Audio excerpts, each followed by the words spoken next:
السلام علیکم ورحمۃ اللہ وبرکاتہ۔ حضرت ارباز بن سعریہ رضی اللہ تعالیٰ عنہ سے روایت ہے، فرماتے ہیں کہ میں نے رسول اللہ صلی اللہ علیہ وسلم کو ارشاد فرماتے ہوئے سنا، بلا شبہ میں اللہ تعالیٰ کا بندہ اور آخری نبی ہوں۔ حضرت ابو ہریرہ رضی اللہ تعالیٰ عنہ سے روایت ہے کہ رسول اللہ صلی اللہ علیہ وسلم نے ارشاد فرمایا، مجھے 6 چیزوں کے ذریعے دیگر انبیاء علیہم السلام پر فضیلت دی گئی۔ نمبر 1، مجھے جامع کلمات عطا کیے گئے۔ نمبر 2، رعب کے ذریعے میری مدد کی گئی۔ اللہ تعالیٰ دشمنوں کے دل میں میرا رعب اور خوف پیدا فرما دیتے ہیں۔ نمبر 3، مال غنیمت میرے لیے حلال بنا دیا گیا۔ پچھلی امتوں میں مال غنیمت کو آگ آ کر جلا دیتی تھی۔ نمبر 4، ساری زمین میرے لیے مسجد یعنی نماز پڑھنے کی جگہ بنا دی گئی۔ پچھلی امتوں میں عبادت صرف مخصوص جگہوں میں ادا ہو سکتی تھی اور ساری زمین کی مٹی کو میرے لیے پاک بنا دیا گیا۔ تیمم کے ذریعے بھی پاکی حاصل کی جا سکتی ہے۔ نمبر 5، ساری مخلوق کے لیے مجھے نبی بنا کر بھیجا گیا۔ مجھ سے پہلے انبیاء کو خاص طور پر ان کی اپنی قوم کی طرف بھیجا جاتا تھا۔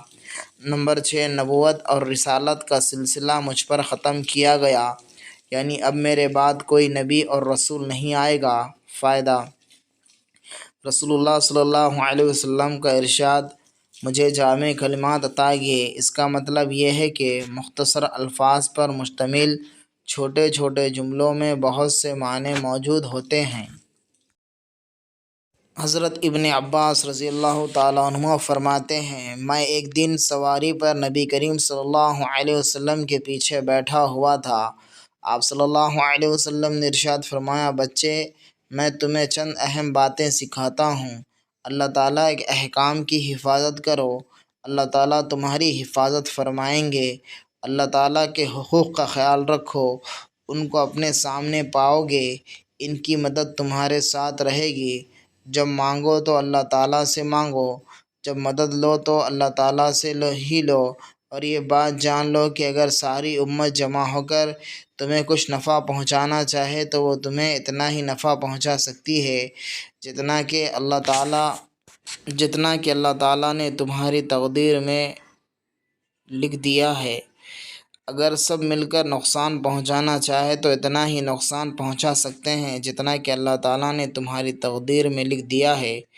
تقدیر کے قلموں سے سب کچھ لکھوا کر ان کو اٹھا لیا گیا ہے اور تقدیر کے کاغذات کی سیاہی خشک ہو چکی ہے، یعنی تقدیری فیصلوں میں ذرہ برابر بھی تبدیلی ممکن نہیں ہے۔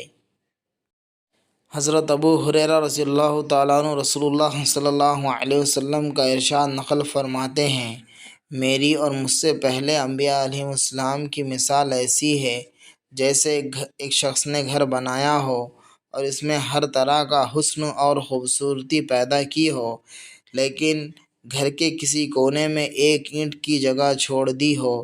اب لوگ مکان کے چاروں طرف گھومتے ہیں، مکان کی خوشنمائی کو پسند کرتے ہیں، لیکن یہ بھی کہتے جاتے ہیں کہ یہاں پر ایک اینٹ کیوں نہ رکھی گئی، تو میں ہی وہ اینٹ ہوں اور میں ہی آخری نبی ہوں۔ چینل کو لائک کیجیے، کمنٹ کیجیے، شیئر کریں اور سبسکرائب کریں۔ Thanks for watching.